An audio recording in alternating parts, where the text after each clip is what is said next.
할렐루야. 자, 전우자 여러분 인사하겠습니다. 잘 오셨습니다. 은혜 받고 가시기 바랍니다. 네, 추운, 최고의 추운 겨울날, 은혜를 사모하여 주의 성전을 찾는 여러분들을 주의 이름으로 환영하고 축복합니다. 네. 진짜 좁죠? 네. 사택에서 여기 교회까지 한 300m 정도 될 거예요. 근데 그날 이렇게 행운이 따르면 여기 신호등을 안 기다리고 금방 오고, 어떤 때는 한 2분 이상을 기다려야 될 때가 있어요. 오늘은 2분을 기다렸어요. 2분이 길네요. 이게 바람이 지나가는데 살을 앤다는 말이 나 처음 그걸 느껴지게 되더라고요. 또 그런 추위에서도 주일날 이렇게 주님 앞에 나와서 예배할 수 있다는 게 얼마나 큰 행복이고 축복입니까? 아무쪼록 은혜 받고 가시기 바랍니다. 피아노를 잘 연주하는 사람을 우리가 피아니스트 그러죠. 피아니스트는 피아노가 갖고 있는 기능을 잘 구현하는 사람을 우리가 피아니스트 그럽니다. 근데 이 피아니스트가 피아노의 기능을, 건반을 가지고 연주를 하다가 더 이상 구현할 수 없어서 한 단계 더 상승하죠. 그리고 거기에 이제 음악의 이론의 체계를 더하게 되면 그 사람을 향해서 피아니스트 하는 것은 신뢰가 됩니다. 이제 그런 사람을 향해서 우리는 음악가라고 해야 됩니다. 그러니까 이제 뮤지션이라고 하는 말은 이론과 실기를 겸해서 그야말로 음악의 세계를 아우를 수 있는 사람을 향해서 이제 뮤지션이라고 하는 거예요. 근데 이제 음악의 체계를 구현하다 더 이상 할 수 없을 때 더 높은 최고의 경지를 이룬 사람을 향해서 음악가라 얘기하는 게 아니에요. 그때는 뭐라고 그래요? 예술가, 아티스트 이렇게 얘기하는 거예요. 근데 이 아티스트는 단순히 예를 들어서 쇼팽 아니면 어떤 모차르트의 곡을 잘 연주한다고 해서 아티스트 이렇게 얘기하지 않아요. 그 쇼팽의 곡을 아니면 모차르트를 내 나름대로 해석해서 내 사상, 내 철학, 내 음악을 구현하는 사람, 그때 그 사람을 진정한 아티스트 얘기하는 거예요. 근데 그 예술이라고 하는 것은 꼭 음악에만, 그리고 미술에만 해당되는 게 아니에요. 모든 분야에 있어서 최고의 경지에 이른 사람을 향해서 우리는 다 모두가 다 동일하게 예술이다 그러는 거예요. 예를 들어서 여러분들이 명호 부대찌개 가서 이 찌개를 먹다가 최고의 맛을 낼 때 음식이 최고야 라고 하는 것이 아니고, 그때 뭐라 그래요? 예술이에요, 예술 그러잖아. 그때는 예술이라고 그러는 거예요. 순대집에 가가지고 순대를 먹으면서 그래 이 맛이야, 더 이상의 이 맛 외에는 다른 맛이 없어 할 때는 뭐라 그래요? 권사님 예술이에요 그러는 거예요. 그 음악의 세계도 이렇게 수준과 단계가 있다는 거예요. 근데 여러분, 음악의 세계뿐만 아니라 신앙의 세계는 더 깊은 단계, 더 높은 수준의 단계가 있어요. 음악과 그리고 미술과는 비교할 수 없을 만큼 신앙의 세계는 더 깊은 세계가 있어요. 더 깊은 영성이 있고, 더 깊은 영성의 세계. 그냥 대충 교회를 출석하는 정도가 아니라 정말 하나님과의 관계 속에서 하나님의 음성을 듣고 기도하는 가운데 주님의 마음이 들려지고 주님의 마음이 느껴지고 마치 하나님의 얼굴을 배우는 것 같은 깊은 영의 세계에 들어갈 수 있는 영성의 대가들이 있단 말이죠.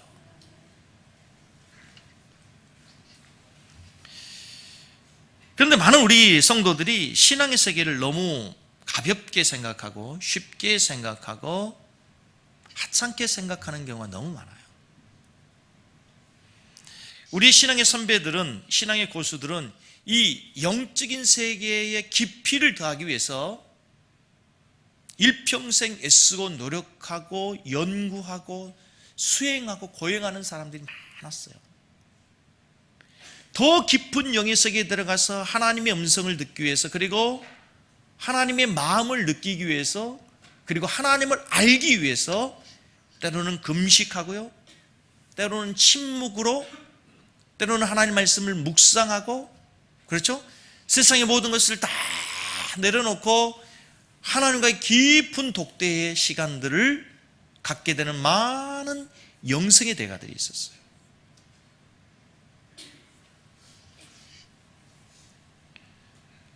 사랑하는 섬기는 교회 성도 여러분, 여러분들이 생각하는 신앙의 세계는 무엇입니까? 그리고 여러분이 경험하는 신앙의 깊이는 어느 정도까지입니까?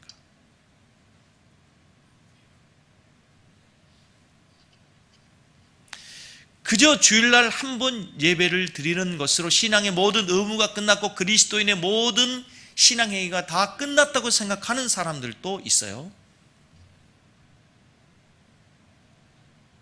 억지로 끌려왔건 자원해서 왔건 주일날 예배 한 번만 드리고 신앙이라고 생각하는 그리스도인들이 우리나라에 보편적으로 절반이 넘습니다. 그리스도인들 가운데.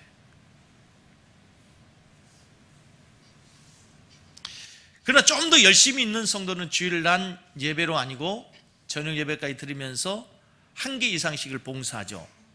성가대로, 교사로, 셀리더로,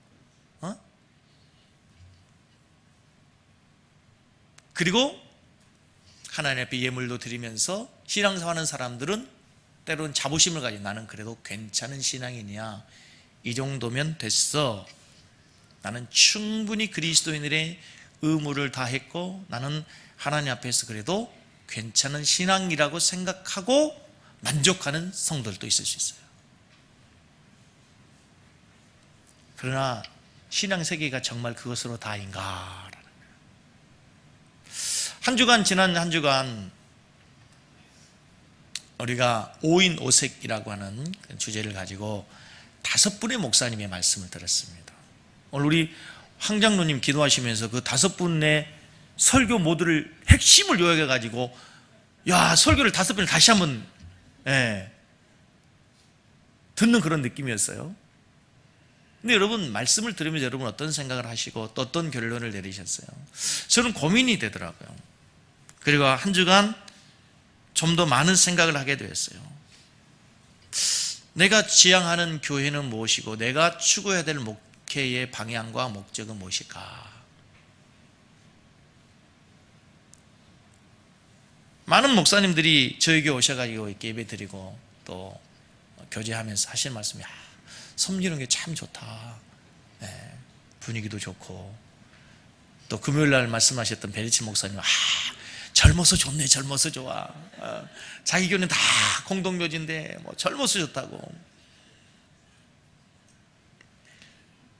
물론 우리 교회 좋죠. 지금처럼 목회하면 큰 어려움 없이 좀 선교도 조금씩 하고, 또 지역사회에 있는 구제도 조금씩 하고, 큰 문제 없이 목회할 수 있겠지만, 이게 정말 앞으로 내가 20년 동안 목회해야 될 이 목회 전부인가? 그건 아니라고 생각해요. 주님 결코 그것을 기뻐하시는 것도 아니라고 생각을 해요. 그것에 대한 뭔가에 대한 확실한 해답을 이것이다라고 내릴 수는 없겠지만, 그러나 한 가지 우리가 공통적으로 동의할 수 있는 것은 지금보다 더 영적인 깊이가 더해지기를 바랍니다. 그게 우리 앞에 써 있는 문구 가운데는 그것이 신앙의 성숙, 성장이라는 단어예요. 여러분, 작년보다 올해 믿음이 더 성장하기 바랍니다. 작년보다 올해 믿음의 세계가 더 깊어지기를 바랍니다. 영성도 깊어지기를 바랍니다. 주님을 알아가는 신앙의 지식도 늘어나기를 축복합니다. 교회도 양적으로 성장해야 되고요. 양적인 성장이 아니라 질적인 성장이지, 그거는 잘못된 거예요. 질적으로 성장하면 양적으로 반드시 성장하게 되어 있어요. 질적이고 양적인 것은 동전의 앞뒷면과 같아요. 저는 우리 교회가 건강한 교회로 더 성장하고 부흥한 한 해 되길 원합니다. 양적으로 성장하고 질적으로 성장하는데, 그러나 중요한 것은 우리 성도들 한 사람 한 사람의 신앙이 더 주님을 닮아가고 더 주님을 사랑하고 더 하나님을 가까이 가고, 할렐루야.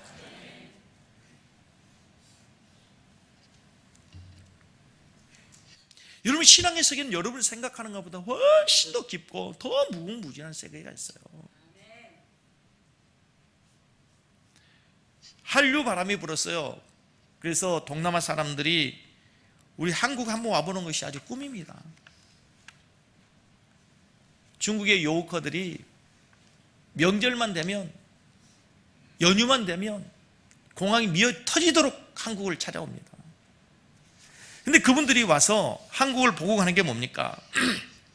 여기저기 관광지 몇 군데 다니다가 명동 거리 다니면서 한국 음식 먹고 좋은 화장품 사고 면세점에 가가지고 쇼핑하고, 또 운 좋으면 K-팝 스타들이 공연하는 모습 보고 가고 아이들 보고 가서 자기 나라에 가서 얘기하는 거죠.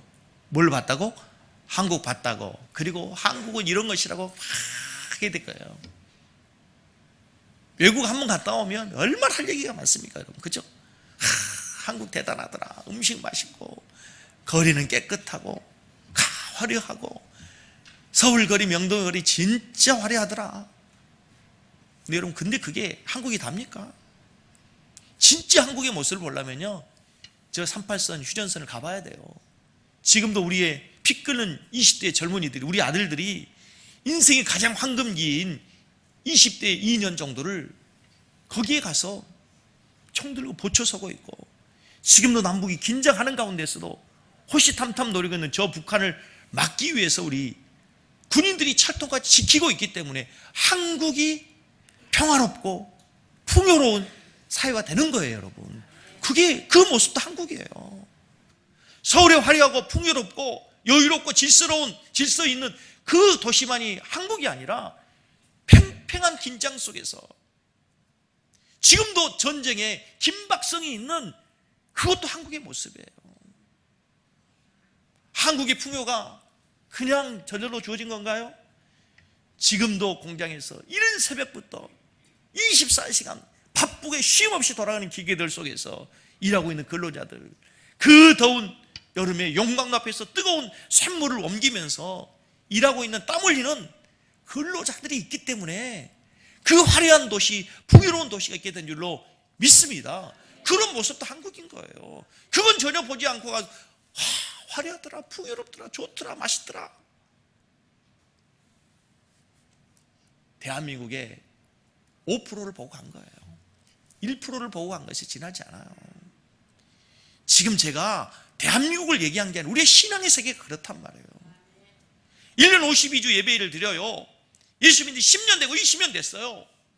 그런데 그냥 예배당에 와서 예배 드리고 겨우 11조 하고 좀 더 하면 감사헌금, 구제헌금, 선교헌금 하고 그것이 일평생의 신앙의 의무가 다라고 생각하는 것은 한국에 와서 그냥 서울로 보고 가는 것으로 다라고 생각하는 거 똑같단 말이에요. 전 우리 섬기는 교회 성도들이 그 많고 많은 교회 가운데, 그 많고 많은 목사들 가운데 이 교회 와서 예배 드리고 저희 설교를 들은 것에 대해서 얼마나 감사한지 몰라요. 그러나 그것으로 다가 아니에요, 여러분. 그보다 더 중요한 것이 있어요. 이곳에 여러분들이 지금까지 경험하지 못했던 하나님의 세계, 영의 세계를 경험하시고 지금까지 몰랐던 하나님을 경험하는 은혜가 있기를 주의 이름으로 축복합니다. 그래야 진짜 신앙이 되는 거예요.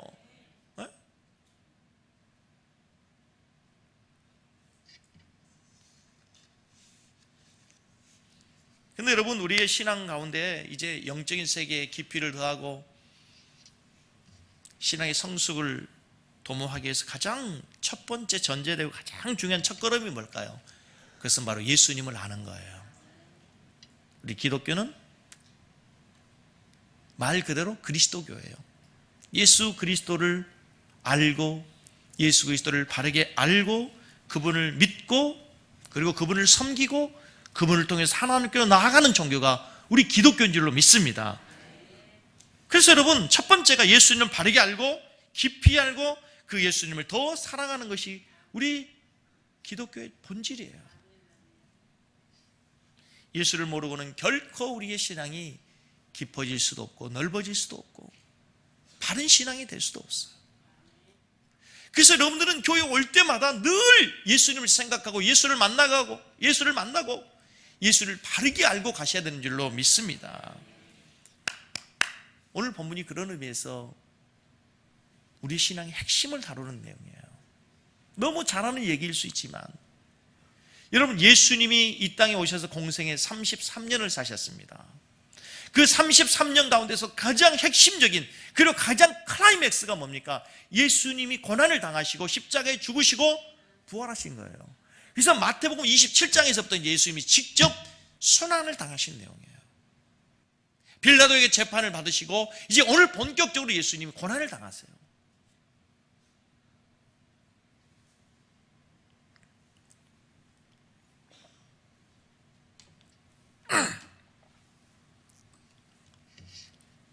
예수님이 당하신 고난을 세 가지 고난으로 크게 나눌 수 있어요. 첫째는 영적인 고난이에요. 예수님과 하나님과의 영적인 관계에서 삼위일체 되신 하나님 한 번도 분리된 적이 없는데 그 십자가에서 죽으시면서 엘리 엘리 라마 사박단이 외치시면서 하나님과 성부 하나님과 성자 하나님이 분리되는 거죠. 영적인 고난이에요. 말할 수 없는 고통이에요. 두 번째 고통이 있어요. 육체적인 고통이에요. 채찍에 맞으시고 실제적으로 로마의 병사의 칼에 맞고 창에 찔리고 못이 밖에서 십자가에 대롱대롱 달려있는 그 육체의 고난이 있어요. 이 두 가지 고통도 엄청난 고난이지만 더 큰 고통이 있어요. 그게 뭡니까? 정신적인 고통이에요. 그래서 오늘 본문을 많은 주석들에서는 이 본문 27절에서부터 31절 말씀까지를 예수님의 희롱당하심이라고 제목을 붙여요. 예수님이 희롱을 당하시는 장면이에요. 예수님의 고난 가운데서도 예수님 오늘 정신적으로 예수님을 엄청 희롱하고 조롱하는 정신적인 고통의 극치의 모습이 오늘 본문의 얘기예요. 사랑하는 성도 여러분, 오늘 이 본문을 우리가 너무 잘 아는 거의 1년에 한 번씩 고난 주간마다 보는 장면 본문이기 때문에 너무 잘 알고 있지만 그러나 이 본문을 그냥 과거의 이야기로 익히 알고 있는 이야기로 들으면 이 본문은 전혀 우리와 상관이 없는 은혜되지 않는 본문이에요. 그래서 여러분들이 오늘 이 예수님이 당하신 이 고난과 희생, 희롱과 조롱을 예수님이라고 생각해야 되지만 그래도 느낌이 안 오면 여러분의 형제라고 생각하세요. 아버지라고 생각해 보십시오. 여러분의 자식이라고 아니면 남편이라고 지금 고난당하신 희롱당하신 예수님이 여러분의 친구라고 생각해 보십시오. 참을 수 없는 울분과 우라가 터져서 눈물을 참을 수 없을 만큼 엄청난 고통의 장면이 오늘 본문의 이야기예요. 자, 27절 보면 이렇게 되어 있어요. 이에 총독의 군병들이 예수를 데리고 관정 안으로 들어가서 온 군대를 그에게 모으고 26절에서 이미 예수님을 빌라도가 유대인들에게 내줬어요. 그렇죠? 그래서 예수를 어떻게 해요? 채찍질 했어요. 이미 예수님의 몸은 만신창이 됐을 거예요. 채찍에 맞았어. 근데 그 예수를 로마의 병사들이 관정 안으로 뜰 안으로 끌고 왔다는 얘기예요. 왜 끌고 왔을까요? 그리고 27절 다시 보죠. 총독의 군병들이 예수를 데리고 관정 안으로 들어가서 온 군대를 그에게로 모으고 예수님을 앞에 두고 군사들 모두가 다 함께 빙 둘러서 섰단 말이에요. 왜 섰을까요? 조롱하기 위해서요. 희롱하기 위해서요.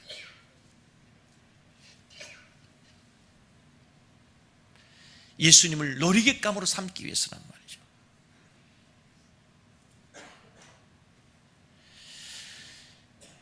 세상 사람들 중에서도 때로는 우리 그리스도인들을 그리고 그리스도를 모욕하는 사람들 있죠. 인터넷 댓글들에 보면 얼마나 이 모욕하는 사람들이 있습니까? 그리고 쉬운 예로 어떤 사람들 같은 예수를 믿는 차라리 내 주먹을 믿는다. 그 엄청난 예수를 희롱하는 거잖아요. 그러고도 그리스도인이냐? 그러고도 하나님이 살아있단 말이냐? 이렇게 희롱하는 사람들이 있어요. 이런 사람들을 가리켜서 전문적인 용어로 세디스트라고 그래요. 세디스트. 그러니까 이런 사람들은 어떤 사람들이냐면 다른 사람이 고난을 당하고 학대를 당하는 모습을 보면서 정신적으로 쾌락을 느끼고 성적으로 쾌락을 느끼고 만족을 느끼는 사람들, 이런 사람들을 세디스트라고 그래요.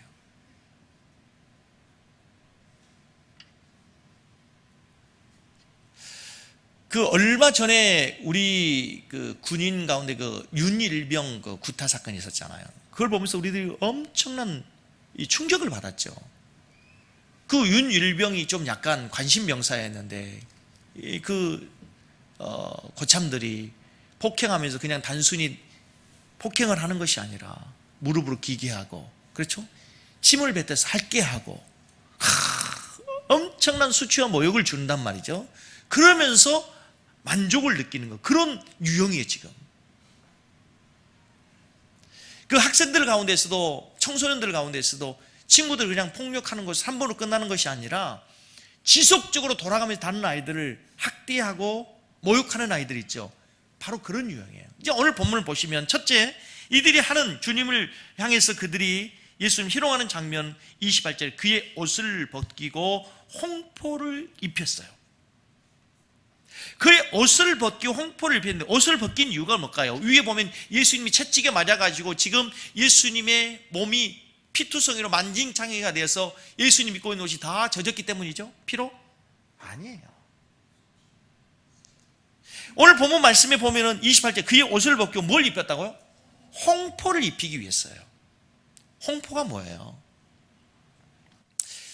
옷은 지금 우리는 뭐 거의 다 동일한 옷을 입고 있죠. 지금 성가대하고 우리들이 옷을 다르게 입겠어요. 그렇죠? 뭐예요? 신분이 다르다는 거예요. 신분, 옷은 그대로부터.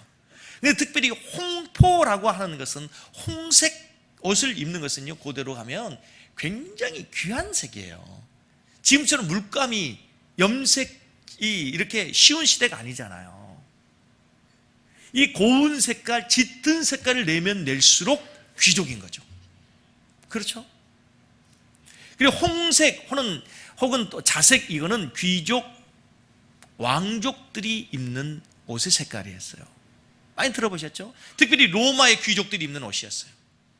근데 예수님을 지금 홍포를 입혔다는 건 뭐예요? 네가 지금 왕이라는 거예요. 근데 왕이 입은 옷이 화려하고 아주 잘 맞는 옷이었을까요? 예수님 입힌 옷이 홍포가? 아니, 누더기 같은 그런 옷을 입혔을 거예요. 네가 그러고도 왕이라는 거예요. 지금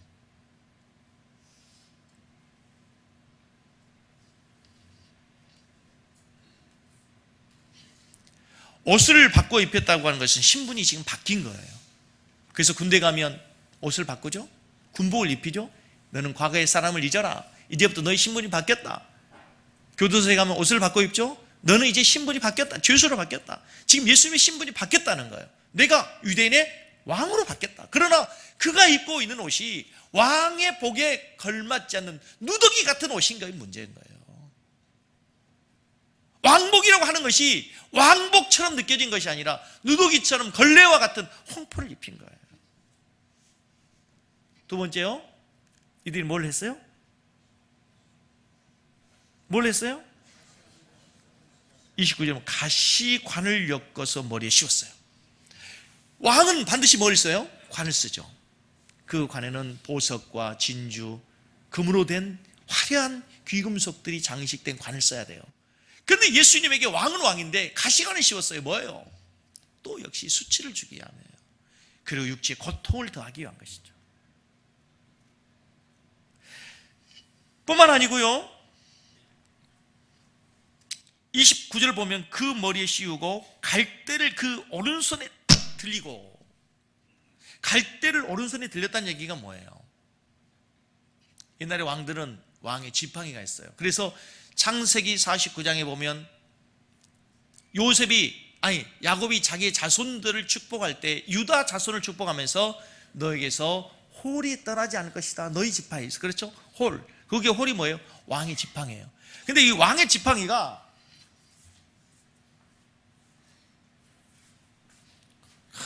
화려한 금으로 된 지팡이가 아니고 이걸 하나 갈대 하나를 이걸 지금 오른손에 쥐어줬단 말이죠. 이게 지금 왕의 지팡이라는 거예요, 여러분. 내가 왕이다 하는데 지팡이가 갈대야. 이게 뭐예요, 지금? 역시 수치와 조롱이에요. 왕의 지팡이를 들었는데 금으로 된 화려한 지팡이가 아니고 하다못해 모세가 들었던 양치기 지팡이도 아니라 갈대 풀 하나를 들었는데 그게 왕의 지팡이라는 거예요. 지금 그걸 들려준 거예요. 이러고도 내가 왕이냐는 거죠. 머리에는 가시관을 썼고 내가 그러고도 왕이냐.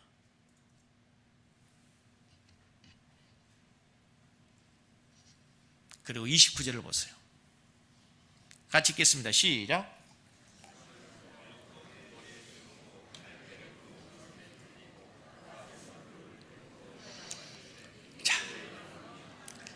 자, 이제 상상을 해보세요.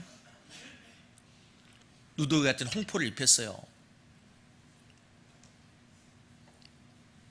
지금 온 몸에는 피가 흘러서 피투성이가 됐겠죠. 그리고 주님의 머리에는 가시관을 쓴 거예요. 피는 흐르고 있겠죠. 줄줄 흐르고 있을 거예요. 그리고 손에는 갈대 하나를 들었어요. 그리고 그들 앞에, 그 예수님 앞에 그들이 무릎을 꿇었어요. 그리고 29절에 보세요. 유대인의 왕이여 평안할지어다. 이들의 인사에 평안할지어다. 우리로 얘기하면 황제 폐하 만세. 이게 지금 황제 폐하 만세가 왕을 높이는 거예요, 지금? 뭔가요? 조롱인 것이죠. 그들 앞에 무릎 꿇고 그 예수님 앞에 무릎 꿇고 황제 폐하 만세 할수록 지금 이것은 예수님을 조롱하는 거예요. 조롱하는 거예요. 근데 여러분, 예수님의 이 순환당하신 장면을 사복음서 모두가 다 기록하고 있지만 이 장면을 이렇게 무릎 꿇고 유대인 왕이여 하고 갈대를 손에 띄우고 홍포를 익히고 가시관을 씌웠다고 하는 이 장면을 이렇게 자세히 왕으로 묘사하는 것은 마태복음이 유일해. 마태복음이.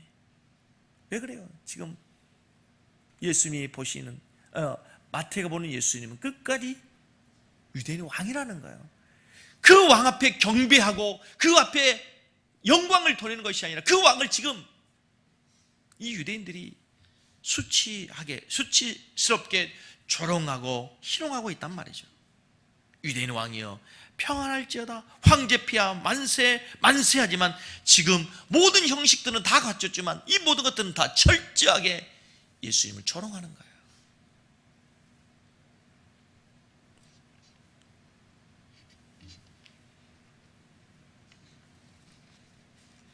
자기들 마음대로 예수님의 옷을 입히고 관을 씌우고 손에 지팡이를 들리고 예수님은 놀이기감으로 가지고 논 거가 똑같단 말이에요. 어린아이들이 인형놀이를 하면서 이 옷도 입혔다가 벗기고, 그렇죠? 머리도 벗겼다가 씻었다가 하는 것처럼 지금 완전 주님을 희롱하고 있는 거예요. 뿐만 아니고요, 본문 계속해서 보시면 30절에 보면 더 엄청난 일이 있어요. 30절 보겠습니다. 시작.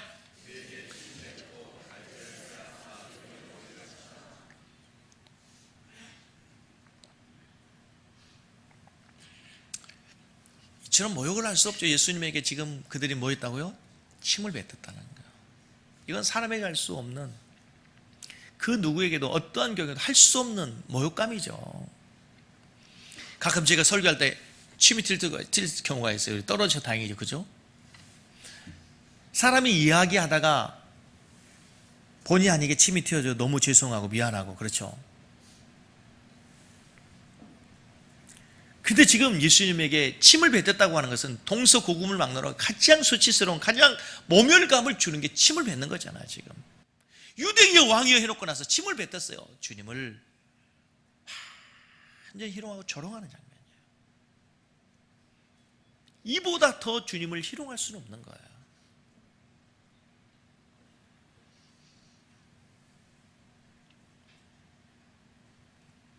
그리고요, 더 기가 막힌 말이 있어요. 30절 보면 갈대를 빼앗아 그의 머리를 치더라 이렇게 돼 있어요. 아까 예수님 손에 들렸던 갈대가 있잖아요. 그걸 가지고 예수님의 머리를 쳤다는 거예요. 예수님 머리를 친 거예요.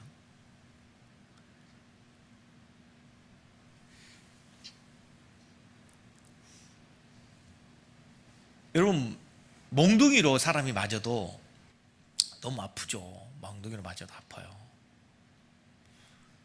근데 여러분, 몽둥이로 엎드려 버쳐 해놓고 벽에다 세워놓고 한 대를 때리는 것과 이 갈대를 가지고 머리를 때리는 것과 어떤 게 더 아플까요? 엉덩이는 훨씬 더, 몽둥이로 맞는 엉덩이가 훨씬 아플지 모르겠지만 가슴은요, 이 갈대가 훨씬 아픕니다. 갈대가 훨씬 아픈 거예요. 조금 전까지 왕이라고 해놓고 주님 손에 들려졌던 그 갈대를 가지고 예수의 머리를 치면서 조롱한 거예요. 유대인의 왕이여 평안할지어다, 평안할지어다. 황제폐하 만세. 우리 식으로 가면 황제폐하 만세.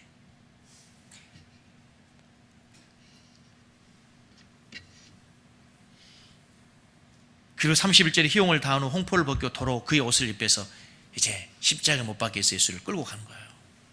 이게 세상 죄를 지고 온 하나님의 어린 양, 우리 인간의 죄를 위해서 이 땅에 오신 예수님에 대한 병사들의 태도였어요.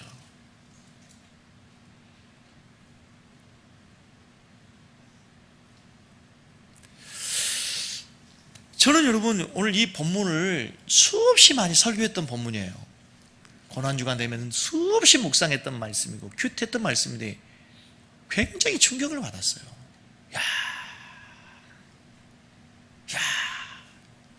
이토록 철저하게 유린당하셨구나, 철저하게 희롱을 당하신 거구나, 조롱을 당하신 거구나.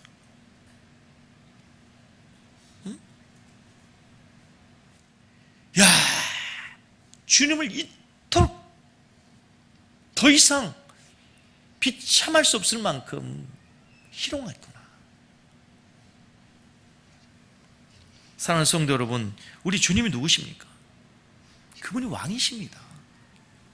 세상을 만드시고 우리를 창조하신 분이세요.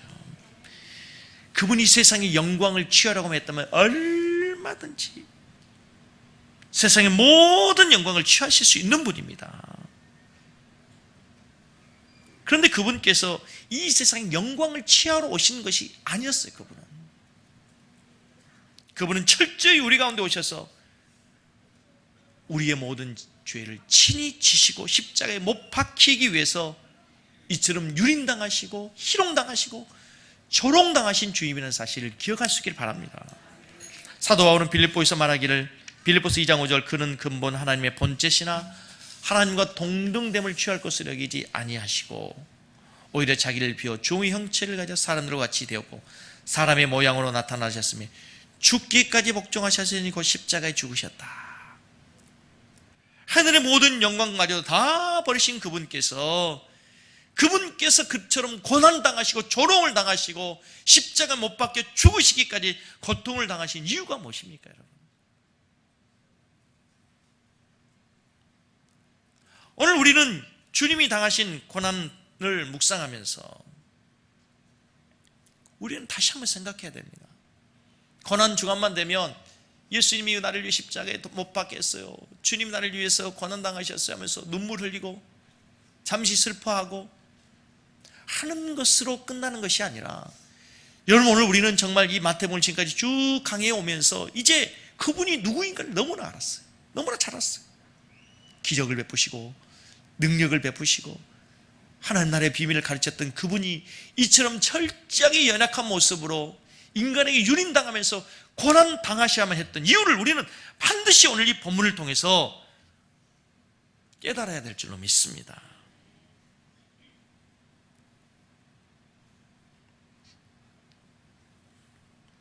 주님이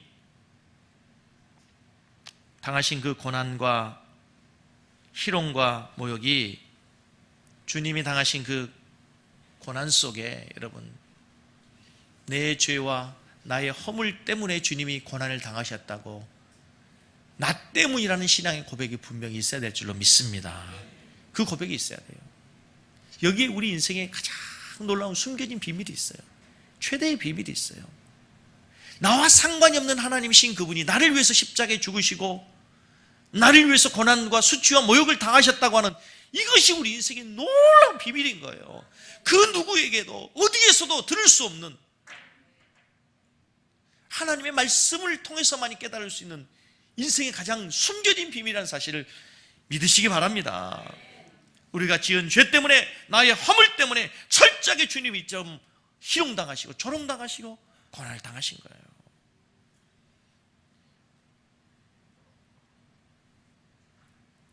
주님께서는 이사야서 53장 2절에서 4절 말씀에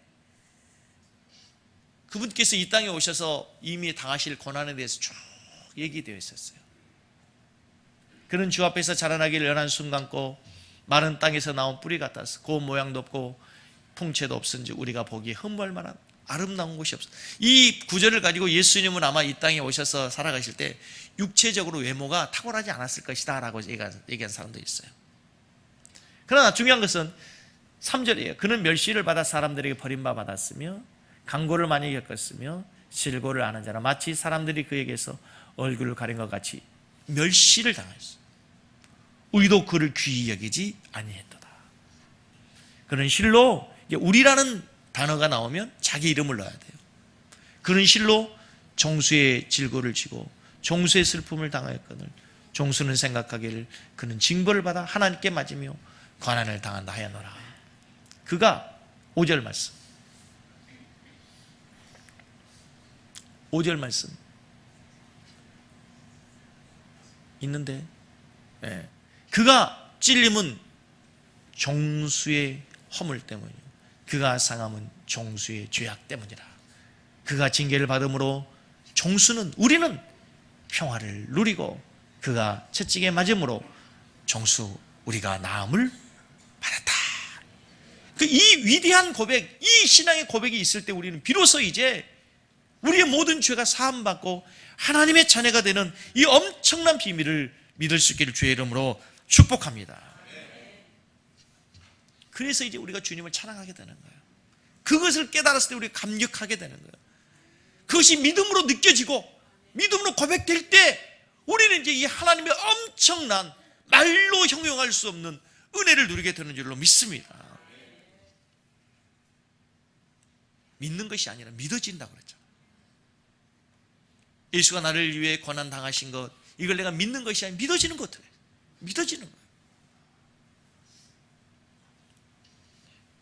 여기에 우리 인생에 능력이 있고요, 우리 인생에 치유가 있고 회복이 있는 줄로 믿습니다.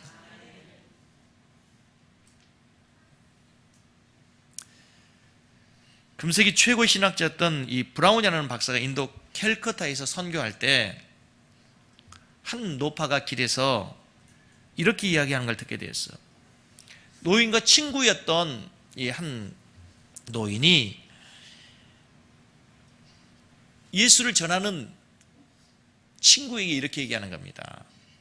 넌 우리가 믿는 힌두교의 그 많은 남신과 여신들로 만족할 수 없더냐? 에? 우리가 믿는 신이 얼마나 많으냐? 우리 힌두교에서 믿는 신이 수천 수만의 신들, 남신과 여신이 있는데 그걸 만족할 수 없더냐 했더니 예수를 전하던 그 늙은 그리스도인이 이렇게 얘기하다는 거예요. 그들 가운데 나를 위해서 죽은 신은 아무도 없었다. 그들 가운데 나를 위해서 고난받고 나를 위해 죽으신 분은 아무도 없었다. 어떤 분이 이 본문을 주석하면서 그렇게 했어요. 하나님은 마치 쓰레기통과 같은 분이다. 우리의 모든 저주, 우리의 모든 근심, 걱정, 염려, 모든 죄 마다하지 않고 다 받아주신다. 그러면서 하나님은 엿장수 같은 분이라는 거예요. 옛날에 우리가 어릴 때 시골에서 엿장수가 오면은요, 집에 있는 쓸모없는 비료 부대, 양철, 고물, 신발, 그렇죠? 다 엿장수에게 줍니다. 쓸모없는 것. 그런데요, 그 엿장수가 그걸 받고 나서 우리에게 울릉도 호박엿을 줘요. 울릉도 호박엿을 줘요. 이게 엄청난 놀라운 비밀이에요.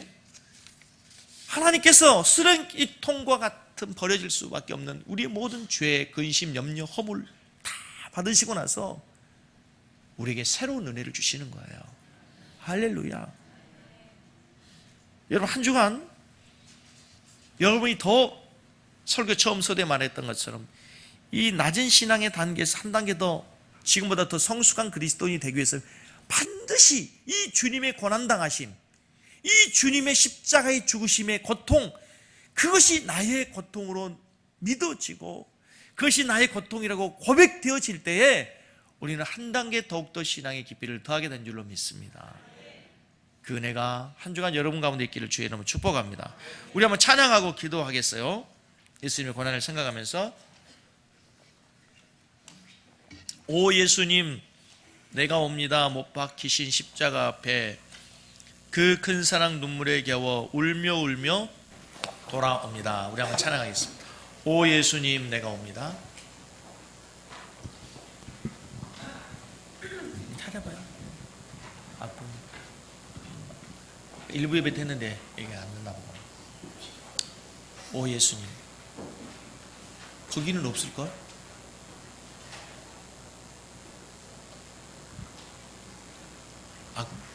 악보에 없어? 없어?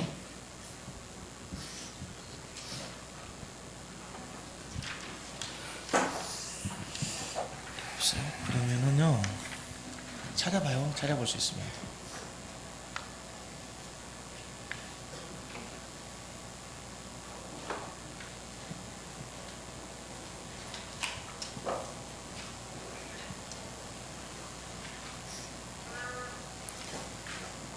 못 찾아? 그러면 예수 피를 힘입어 첫 번째가 합시다.